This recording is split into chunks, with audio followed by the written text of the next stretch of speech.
KPPA Karunagappally area സമ്മേളനം കരുനാഗപ്പള്ളി കസാ ഹാളിൽ വെച്ച് നടന്നു. സംസ്ഥാന സെക്രട്ടറി ശ്രീ ബിജുലാൽ പരിപാടി ഉദ്ഘാടനം ചെയ്തു. അതുകൊണ്ട് തന്നെ കൊല്ലം എനിക്ക് വിദൂരമായ ഒരു സ്ഥലമാണ്. കൊല്ലം എന്റെ കൂടെ ഒരു നാടാണ്. ഇവിടെ വന്നപ്പോൾ സത്യം പറഞ്ഞാൽ എനിക്ക് അഭിമാനം തോന്നുന്നു.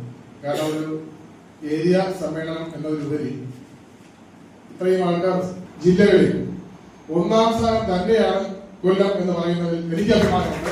ആ കൊല്ലത്തിന് ശക്തമായ ഒരു ഏരിയ കമ്മിറ്റി.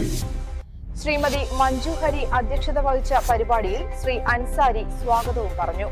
നമ്മുടെ ഗ്രൂപ്പുകളിലൂടെ സംഘടനയുടെ നേതൃത്വത്തിൽ സംഘടന വഴി വരുന്ന ഫാർമസിസ്റ്റുകൾക്ക് സംഘടന പറയുന്ന വേതനം എത്ര മെനിയാവിൽ പോസ്റ്റുണ്ടായിരുന്നല്ലോ, എത്രയാണ്? 22,000 വേതനം വാങ്ങാം. നമ്മുടെ ഏരിയയിൽ പോയ പലരും ഇന്നാ പൈസ വാങ്ങും. സംഘടന വഴി കയറുന്ന ഫാർമസിസ്റ്റുകൾക്ക് ഈ വേല 20-22 ഇടയ്ക്കുള്ള സാധിക്കും. ഫാർമസിസ്റ്റുകൾക്കുള്ള പ്രത്യേക ക്ഷേമനിധി എത്രയും പെട്ടെന്ന് നടപ്പിലാക്കണമെന്ന് പ്രതിനിധി സമ്മേളനം അധ്യക്ഷം വഹിച്ച കേരള പ്രൈവറ്റ് ഫാർമസിസ്റ്റ് അസോസിയേഷൻ സംസ്ഥാന പ്രസിഡന്റ് ശ്രീ യോഹനാൻകുട്ടി ആവശ്യപ്പെട്ടു. ഈ വർഷത്തെ റിപ്പോർട്ട് ശ്രീ മനോജും സംഘടനാ റിപ്പോർട്ട് സംസ്ഥാന സെക്രട്ടേറിയറ്റ് അംഗം ശ്രീ ജയകുമാറും അവതരിപ്പിച്ചു.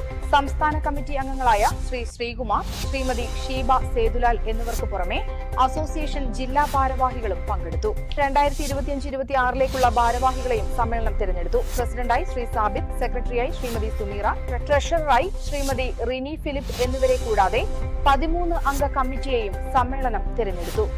ETV കൊല്ലം.